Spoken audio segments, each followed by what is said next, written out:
So, welcome back to T&G Productions. Once again, I am Paul. Once again, I am Tom. And this is our review for Hellboy the Miniatures game, an independent review. As you see, we didn't play with any of the staff guys over at Mantic. We did have a run-through demo before we recorded, just to get a grasp of the game. If you've not seen the video, have a look below, it'll be in the description, check that out, then come back to this one.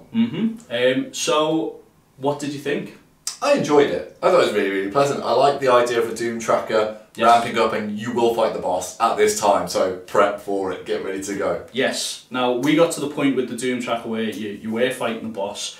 What do you think about the investigation as you go along? I think we sussed out in our demo game beforehand that actually investigating the clues for us is not great. You actually have to do it when the rest phase is to get a bit more up that tracker. Yeah. However, there are some other characters that actually, if they investigate in the middle of a combat or in the middle of something, they actually get bonuses that way. Yeah. So I think once we sussed that out, we ramped that up. Having those two insights, especially you with your big haymaker, being able to upgrade the greens to the whites, which have got a result on every face that is relatively good. Yes. Brilliant. We felled it half to take. I can imagine that'd be a lot harder if we didn't have those two. Doing the investigation, it felt rewarding when you got to the boss fight. Yeah, it felt like you'd earned it. Yeah, I'd hate to be in the boss fight rolling just the top level green dice for the stages of your character, but yeah, I'd hate to be without having that sort of ace in your sleeve. It was that idea of knowing that you had something that you could dodge as well. Do you know what I mean? Yeah. You knew something, you had that ace in the hole, you'd done your research and you were pretty much ready to go. Yeah. We didn't make use of our medallion actually that we had gained. We didn't, no, which is something we definitely need to do next time. That was the defence buff, wasn't it? Because Abe got us smashed and you probably could have used that. Yeah, most definitely. What's your favourite bit? I quite like the differences in the characters. We only used it at the end, but in our demo game we used it a couple of times. Me giving you that extra action so you could double haymaker is really cool little kind of jiggery. I liked what that was. Again, that was a trait of Abe. So I quite like that Hellboy and Abe were very different. Hellboy was very combat orientated and sort of. If you've read the comics or any of the graphic novels, Hellboy is really sarcastic. He's cool under pressure. And he gets enraged quick and just punches stuff. Abe is more of the calm, let's discuss this, let's work out what's going on here, and then Hellboy. But it's usually the way around with us. I'm the impatient one and he's actually the rational one. Yeah. I like the fact that you had a card that, even though it's part of the Doomsday deck, the Major Enrage, I love there's case specific and character specific cards that you lace into the Doomsday deck. I liked that quite a lot. What did you think about the Doomsday deck?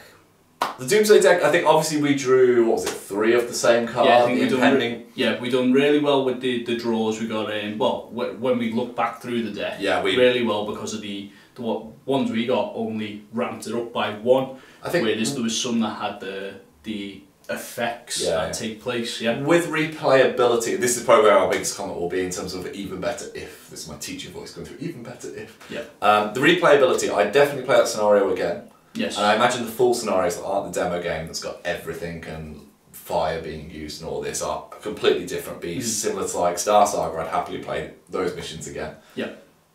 I do wonder if you play it 4 or 5 times again, or if you play it 2 or 3 times and be like, back on the shelf until Christmas. Is that fair? Does that make sense? I think that's a very fair criticism. In regards to that, the 1 to 4 player element, from what I understand now, is you always play with 2 characters. The game, the way I look at it, is always going to be different depending on the number of characters you play with. Yep.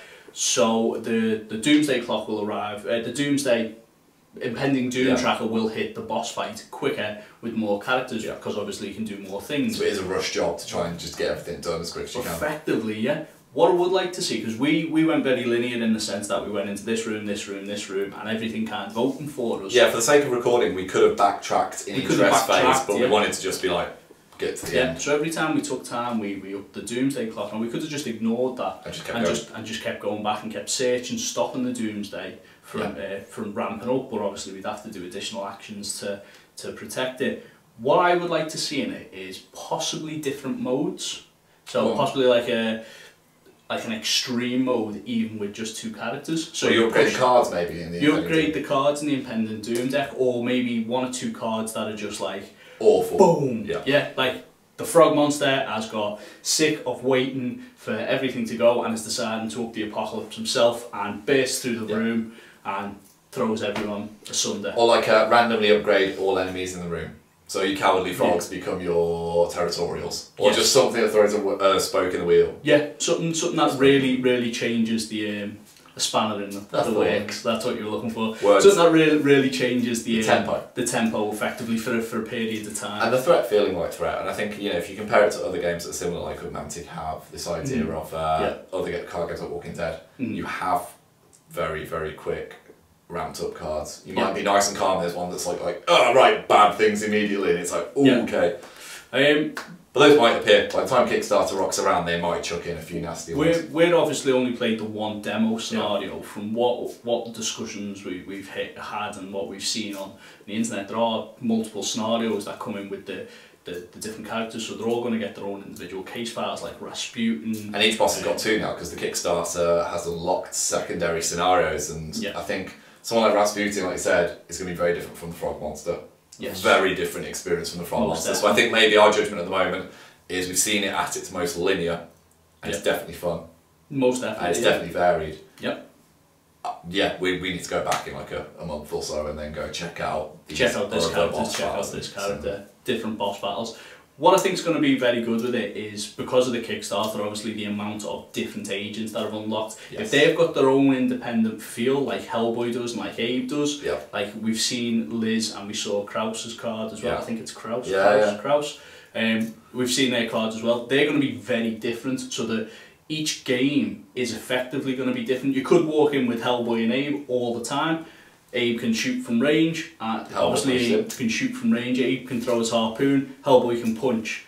But actually bringing in those if you bring in Liz, she sets fire to the entire room. Liz has got to be careful as well, because her independent cards that get laced in, she's got one where she has to release all the fire, like she can't control it.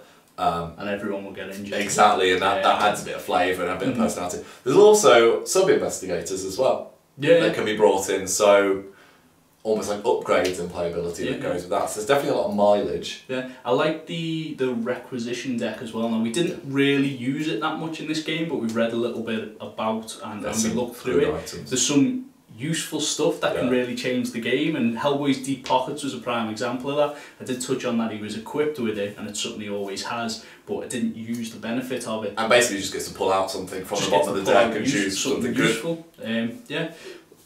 I enjoyed it. I really liked it. Let's also mention the obvious things: the miniatures and the art style and the scenery.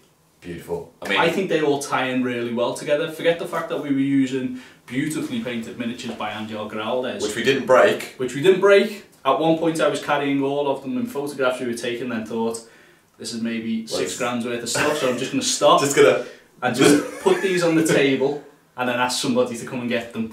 But they look beautiful on the table, and the art style. I mean, you've just edited the main one and said that it pops on camera. It looks good, it records well, it looks good in person. The board game itself, although as I said this was a demo copy, the quality of it looks like it's going to be fantastic. Very good. Those pages, those corridors and those rooms and stuff that we were using, they were just simply printed printed card early access, but the actual Kickstarter is like a very high quality one that's going to come out. Yeah, and it looks really nice, really good quality. Something board game players really care about as well. I mean, us from like your Wargaming Cat, you focus on the miniatures, but from Board Gaming Cat, it is the quality of the cards and the boards and everything. The fact it's had that upgrade on Kickstarter means it's probably going to be one of the highest quality materials in terms of the board game that you can get. I'm really intrigued to see what the final product is like, and hopefully we will get a chance to have a look at that once the Kickstarter is over. But for now, in regards to the gameplay, I really enjoyed it. I would happily go back into it again. I think it's a box that we want to have on the shelf that you can pull out, play with your heart, play with mates and that. And when the film comes around, who knows? What more could you ask for? It's going to get you in the mood. I think it's going to be released to the public and retail at the right time, so I think backing it on Kickstarter now is most definitely going to be a good option. In fact, I'm going to pull my phone out after we've done this and I'm going to back it. We haven't at this point, but we definitely will. Yeah, I think we need to get it on board. And speaking of backing stuff, make sure you back us, because if you haven't commented on that main video yet, do so and subscribe to the channel, because you have that Kickstarter mini. beautiful resin Hellboy. It's not the Kickstarter one.